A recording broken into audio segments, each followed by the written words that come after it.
Hi everyone, Danny Beardsley here, and today I wanted to do a video about this incredibly special guitar, and dare I say it's probably my favourite. I always dreamed of getting one of these guitars. I feel very, very lucky. And at the time I said to my girlfriend, I won't get married until I've got a PRS Hollowbody.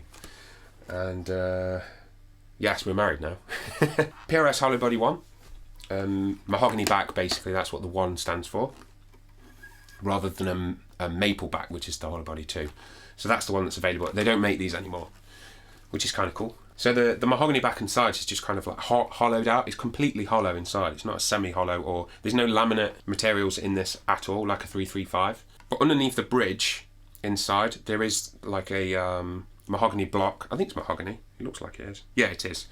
So it's carved out and it sits underneath where the bridge is, and then this two-piece maple top is kind of shaped into this violin carve, and there's some like nice carves on the back as well. So it sits really well, really comfortable to play. Nice and lightweight as well, which is great for my back. Moon inlays, which, you know what, I think I prefer the moon inlays. They're kind of, yeah, just subtle, kind of classy looking. Mahogany neck, rosewood fingerboard, and 22 frets as usual. Lock-in Phase 2 PRS tuners, they're like rock solid. I think it's quite rare, I might be wrong in saying that, but the piezo system that's on this, I haven't seen too many Hollowbody 1s with piezo systems, so that's kind of nice. I mean, I don't use it a great deal. I use it more in the studio than live, but when you use it live, you've got 2 outputs, and you can use this system to, when it's in the center position, you can use this blend knob to blend between the piezo system, which picks up the vibration of the string, much like an electroacoustic, and the pickups. So you can have any kind of configuration using this, and you know, even it's very sensitive on the volume and tone control. Incredibly resonant. The pickups are, I've messed around with these a lot, and I've kind of put different pickups in through the years, but I always end up putting these back in. They're just the stock PRS archtop pickups. They're really low output, and I think that's what I gravitate towards. The note separation with these pickups is to die for. They're so good. And if you want any kind of like extra punch, I just find I boost it with a pedal.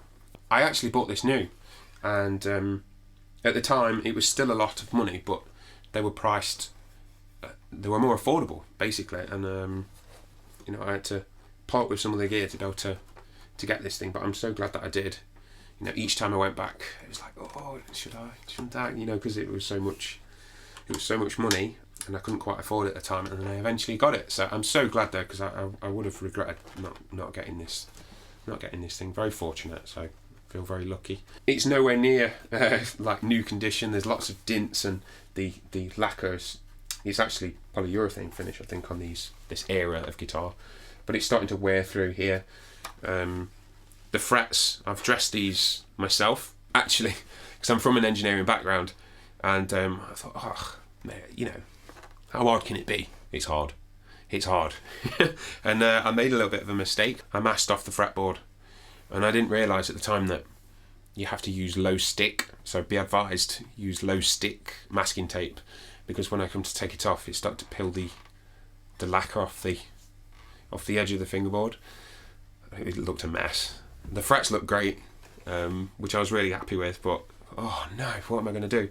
So basically, let me just look in the camera to see that you can see it, but I stripped the neck.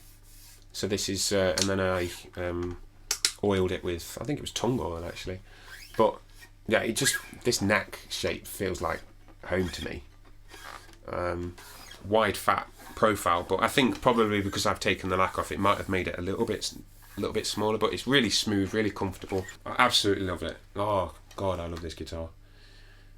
I barely have to tune it. The neck, I don't have to touch the truss rod, and it's the guitar that as soon as I pick it up, I start writing. I mean, the amount of songs that I've written on this thing, it's crazy. He's probably written most of the material that I've ever released or been involved with releasing. So, yeah, very special. I really hope you enjoyed the track that I put together. And as usual, if you're familiar with my work on YouTube, I like to put some isolated tones at the end for anybody who's interested. But you know, what I can make it sound like with the other gear that I'm using with it. So I've got my orange rocker verb as usual, and any pedals that I'm using I will add as text in the video so you can see.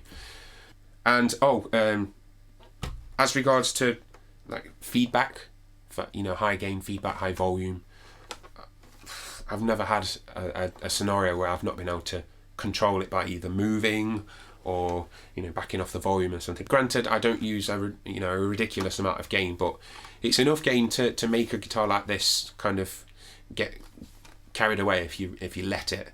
But it's quite pleasant. It's like an EBow kind of feedback. It's for like gradually kind of builds in, and it's very controllable. Love it. Right. Thanks for watching. I'll see you next time. Cheers.